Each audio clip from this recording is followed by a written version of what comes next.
गंगा नदी के किनारे एक साधु रहते थे। वे न केवल विद्वान थे बल्कि उनके पास जादुई शक्तियां भी थीं।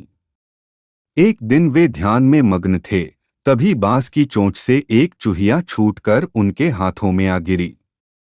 उसकी छोटी सी पूंछ व काली चमकीली आंखें थीं। उन्हें वह बहुत अच्छी लगी, पर घर ले जाने से पहले उन्होंने जादुई मंत्रों के प्रयोग से उसे एक लड़की में बदल दिया।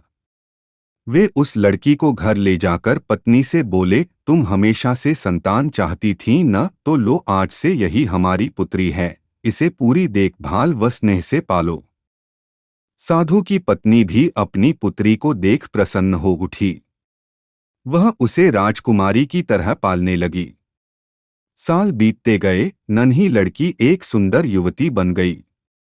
जब वह 18 वर्ष की हुई तो साधु व उसकी पत्नी उसके लिए वर तलाशने लगे। साधु ने कहा, मेरी बिटिया का विवाह ऐसे व्यक्ति से होना चाहिए जो सबसे बड़ा हो।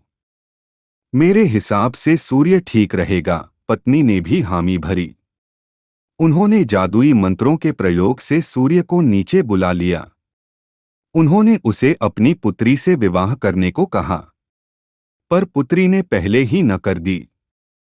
वह बोली, पिताजी, यह तो बहुत गर्म है। मैं उससे विवाह करूंगी जो इससे भी बेहतर हो। साधु निराश हो गए। उन्होंने सूर्य से कहा कि वे ही कोई वर सुझाएं। सूर्य ने कहा, बादलों के देवता से बड़ा कौन होगा, उनमें तो मेरी किरणों को भी रोकने की शक्ति है। साधु ने बादलों को नीचे बुलाया व अपनी पुत्री से विवाह करने को कहा, पर इस बार फिर पुत्री ने मना कर दिया। वह बोली, ये तो कितना बदसूरत है, मैं इससे विवाह नहीं कर सकती। साधु ने बादल देवता से कहा कि वही कोई अच्छा वर सुझा दें। वे बोले, पवन देवता ठीक रहेंगे, वे तो मुझे भी अपने फूंक से उड़ा देते हैं।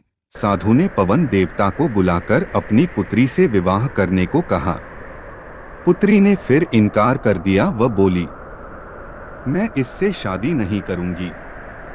ये तो कहीं टिकते नहीं, हमेशा यहाँ वहाँ भागते रहते हैं।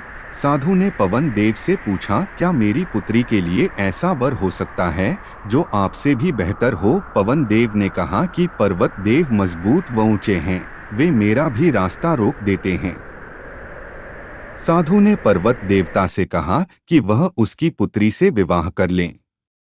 पुत्री ने फिर से मना कर दिया। वह बोली, ये तो बहुत लंबे, सख्त व कठोर हैं, मैं इनसे विवाह नहीं कर सकती, इनसे भी कोई बेहतर चाहिए। पर्वत देवता ने चूहे का नाम सुझाया। वे बोले, माना मैं काफी सख्त, मजबूत व ऊंचा हूं, पर चूहे मुझ में भी आसानी से बिल बना सकते हैं। साधु ने चूहे को बुलाया। उसे देखते ही उसकी पुत्री खुशी से उछल पड़ी। हाँ पिताजी, यही तो है वह मैं जिससे शादी करना चाहती थी। साधु ने सोचा, इसे ही किस्मत कहते हैं। यह एक चूहिया थी और एक चूहे से विवाह करना ही इसके भाग्य में लिखा है। उन्होंने जादुई मंत्रों के प्रभाव से पुत्री को फिर से चूहिया बना दिया। चूहा व चूहिया विवाह करके खुशी खुशी रहने लगे। शिक्षा, कोई भी अपने मूल स्वभाव को नहीं बदल सकता।